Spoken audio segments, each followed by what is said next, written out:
Oh snap! My bad.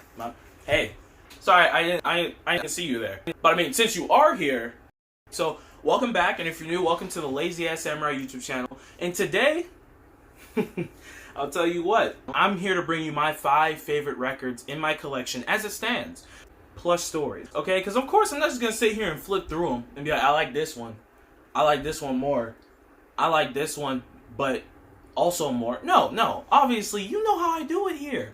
I'm an open book, baby. I got you. Come here. Just come on. Give me a hug. I know. The vinyl content, the record content. I feel like a lot of my subscribers saw that video and were like, oh, I'm on board with this guy. That's not what I do, though. But of course, I would like to also introduce you what I would like to formally call, I don't know if I called it before, the Lazy Ass Music Corner. Hey, what's up? Yeah, because it's in a corner and we're talking about music. And I happen to be the Lazy Ass Samurai. Well, this is so crazy how that works. Anyways, today I want to get into my 5 favorite records for my collection as it stands, like at this point in time. Because obviously, even though I haven't gotten anything new since the last video I put out, because money is a thing that I don't always have, but then I also do have, but then I end up spending on like comic books and stuff like that and whatnot. Anyways, bottom line, that's my cat. Bottom line, these are my favorite records as they stand. They will be coming with stories, anecdotes, reasonings. But let's just dive right into it. So, let's start off with something of taste. Who am I kidding? All I have is taste. Okay. We have Ultimate Sinatra. Yes, this man, Frank Sinatra. Whoo, man. I know you love yourself some Frank Sinatra. And if you don't, you better check him out. This dude's popping. He just hit the scene like last month, his first mixtape. I'm just kidding. Please don't leave the video. I'm just messing with you. So it's funny, just real quick, what got me into Frank Sinatra, unfortunately, I know how this is gonna hit you. You know when the Kingsman movies were out, you know, the British super spy movie, that's not how they sound, but in the trailer for, I think it maybe was the second movie, maybe the first or second movie, My Way was playing, and I was like, wow, this song hit so good. Like, you know when a song complements a trailer so well that you're just like, I don't even care how the movie is. Like, I could sit here and watch the trailer for the movie's runtime and I'll be pretty satisfied. That's how I felt. And I was like, let me look into this song. And man, the way Frank Sinatra sounds on My Way is kind of like somehow changed my philosophy on how I want to live my life, to the point where if I know this is going to sound morbid, but if I could pick a song to play like in my head or even just in the environment as I'm dying, like as I'm about to die, or like if I could have like a pact where it's like, if I hear this song, I know I'm finna die, it would be My Way by Frank Sinatra. Because because of that song, because of how impactful it is, I'm trying to live my life in a manner that I could look back at my life the same way this man reflects in that one song. And because of that one song, I was like, wow, this man is a legend. This dude's voice, his talent, mwah, top 5 artists. But no, so back to the music. I originally got this as a CD that I played in my car for probably 5 months straight while I was working at a Dollar General just down the street from my house. And I was like, man, he always gets me in the mood. Like, whether it's That's Life, My Way, Witchcraft.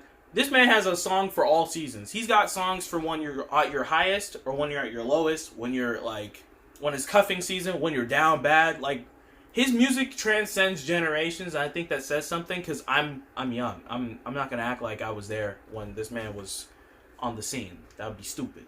But anyways, this is a double LP, 2-sided. We're talking all these songs. Some of the favorites, like Saturday Night, parentheses, is the loneliest night of the week. I don't know why I can get down to that. All the Way, we've got My Way, Come Fly With Me, That's Life. Bro, New York, classic. So, just, I feel like overall, I love this because of the sound of the music itself, and just because I really enjoy Frank Sinatra. Oh my God. Frank Sinatra as an artist, because this man is he just slaps. I'm sorry. To put it in more modern terms, this man does indeed slap. Okay, I'll stop. Next, number 4 on my top 5. Because of the internet. This man, Mr. Gambino, Donald Glover, Childish Gambino, Troy from Community, no matter how you know this man, no matter how you know Earn from Atlanta, no matter how you know this man, you better know him. He's a legend. Excuse me. He is number one. My favorite artist of all time. You can ask me today. You can ask me in 2025. Yo, dude, who's your Childish Gambino? Donald Glover. This man transcends everything. Anyways, enough about me gushing about this man who deserves his own video nonetheless. Drop a like in the or a comment if y'all would like to see that. But, oh, this man is great. But this album is even greater. But the reason why it's on my top 5 isn't because of the music, isn't because of the way it sounds. I guess you could say it isn't because of the internet, because that's the name of it. Get it? Because, like, yeah. No, it is because it comes with a screenplay. Oh, excuse me. A whole screenplay. Oh my god. That coincides with the album itself. Like, this man... Oh, here we go. You can see it on the... Oh. You can see it because of the internet. Yeah, it was hidden, and now it's not. That's really cool.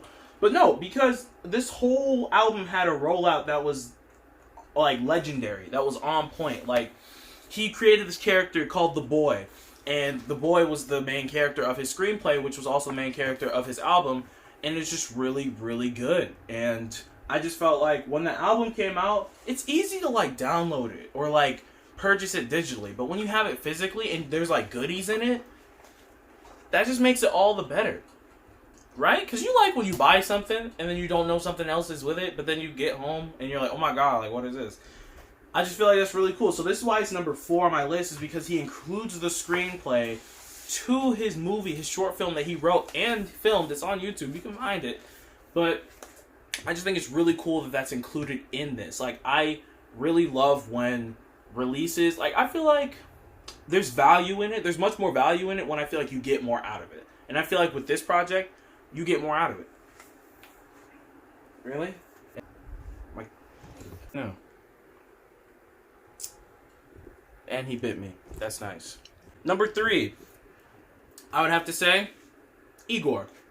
Because not only was this my absolute soundtrack when it hit, the summer that it hit was a soundtrack to everything I was going through. This man right here, not only does he have the most banging album of the year, Call Me If You Get Lost. Call me if you have a problem with me saying that, because we can settle that. I'm down, Jamal. Don't pull out the knife. Only reason this is on my top 5, number 3, you know what I mentioned about because the internet, when you get something from a physical release that you can't really get digitally, like something more tangible. There's a track on here that, as far as I know, last time I checked, isn't available unless you were to, like, listen to it on YouTube. Like, if you go on Spotify, for example, and put Igor on, there is a track called Boyfriend that you will not hear as you're listening to the project, like, digitally, like, if you were to stream it. Yeah, it's the 4th track. It's called Boyfriend, and it's not available. I feel like I don't own the CD, of course, of Igor, and I'm not sure if it's on there, but I know for a fact that I love that this, out of the whole project, as I've listened to it time and time again when it was released, when I got the vinyl and I put it on my record player for the first time, when I dropped the needle and I was just listening to it, I was like, oh, this sounds great.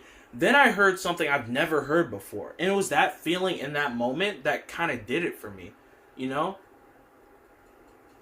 No, but why are you only around when I do record videos? But no, it's just that surprise, like that fulfilling moment. I feel like my soul, like, left my body, like, cause I'm listening to a project I'm already so familiar with that I'm able to just kind of go through and, like, I have the sequencing already in my mind, and I'm like, oh yeah, I know that After I Think is for sure gonna be running out of time, right? And then we just kind of go from there. But then when Boyfriend plays, I'm just sitting here like,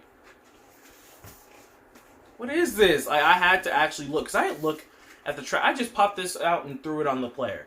But I was just so shook, and I just love that. I just love that every time I look at this, I can think, like, man, that track Boyfriend, it's available on YouTube. It's not like a secret track, but the fact that to this day, as I'm listening to Igor on my phone or when I'm just chilling and I don't hear that one track, it's just so crazy to me, especially because I love the sound of Tyler, the Creator, in this album. So that's why that's number 3. Number 2, another goodie, also the reoccurring artist deal, Childish Gambino's Awaken My Love. Solely because it's the limited, you know, this is kind of thick. The limited edition of this release is why it's number 2. Because At the time, I was really only trying to find the record. As is, I wasn't trying to go above and beyond. But then I happened to run into this at a record store that I love to go to out in Vegas. And I got it. I was like, whoa, yes, please. So, first off, the cover itself, glow in the dark. This part of the cover glows in the dark. And then if we open it, very nice box. We got this right here. I know, pretty nice, pretty nice.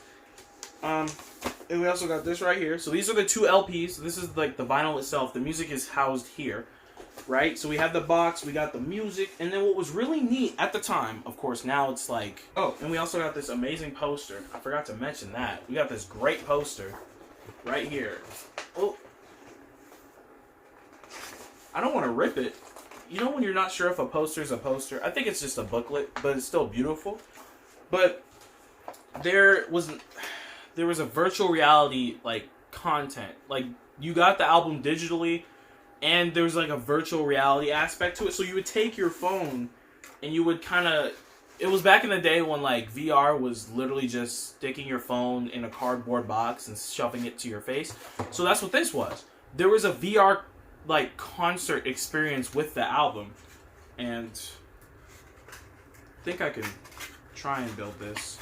Basically, you would stick your phone in here as you would at the time, right, like that, and you put it on your face, and it was super cool because then you would use that code on that slip of paper that I showed you, and you would, at the time, he was performing this like all over the place, but you would be able to like open this app called Pharaohs. I don't even know if it's available anymore. You put the code in, it was like your ticket, because then you got to experience this like VR concert, and it was so lit, and I've never had seen, to this day, I've never seen Childish Gambino live, and it breaks my heart. But the fact that technically I did through VR, through the state-of-the-art technology, makes it all the more worth it, you know?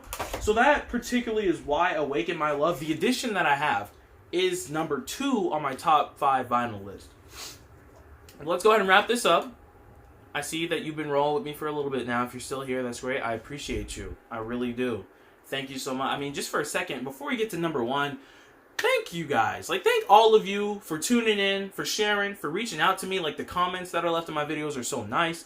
Like, the fact that it's not, like, obviously my channel is not, like, a huge channel, because that's not what I want. I don't really care about getting a huge view count. I just care about, like, if you want to come vibe with me, vibe with me. And we're at, like, 67 subscribers strong. Like, that's great. Like, that's awesome. That's just me doing me. So that really just warms my heart that people actually tune in like that. I've made some meaningful connections. I've had people reach out to me on Instagram. Also, if you have it, you can follow me on Instagram. That's where I, kind of share my personal life. Twitter is where I like, hey, I put this video out. Hey, I'm thinking about putting this video out. Just like that interaction I've had with people that I've never met is just really cool, especially post-pandemic. So it's really cool. It's just really nice. So again, kudos to all of y'all tuning in. Now, number 1, this one's not like something super special, nothing like over the top, but to me, it holds a very important part in my heart because it was one of my very first vinyls, and I didn't even buy it. So my mom, she loves Queen, right? My grandma, my oma in Germany, she loves Queen. So, I mean, I love Queen. But other than Bohemian Rhapsody and, like, Killer Queen, I was like, I like Queen, but I don't, like, openly listen to them like that. This changed that for me, all right? When my mom got me Live at the Odeon, that was right when I got my record player. So it was a funny story, like, my grandma, well, I think I told the story, but basically my grandma gave me Christmas money that I had to spend by the end of the year. I went and bought a record player with all my money. Like, the record player literally itself costed the entirety of the Christmas money she got me, so I'm like, okay, I like this. But then also, I didn't have money for records. So my mom went and bought me out a couple records. But Queen Live at the Odeon, she got me this. And I was like, okay, this is kind of cool. So it was one day when we were doing like, the weekend, like Saturday morning, Sunday morning cleaning you do. And you just got music bumping in the house, however you play it, wherever you play it, whatever it is. So my mom told me to put this on. Or, no, she didn't tell me to put this on. I told me to put this on. I put this on myself. And then next thing you know, all I hear is her yelling, turn it up! From like her room. And I'm just over here like, I turned it up and we like had a concert together.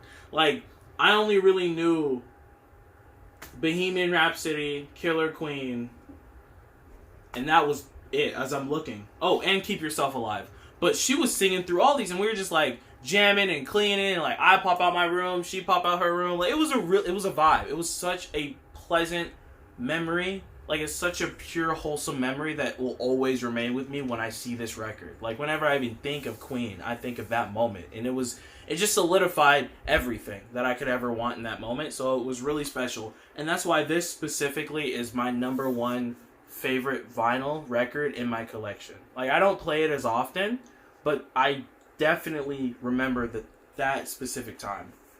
And also, oh snap, already mentioned, oh snap, bonus record time.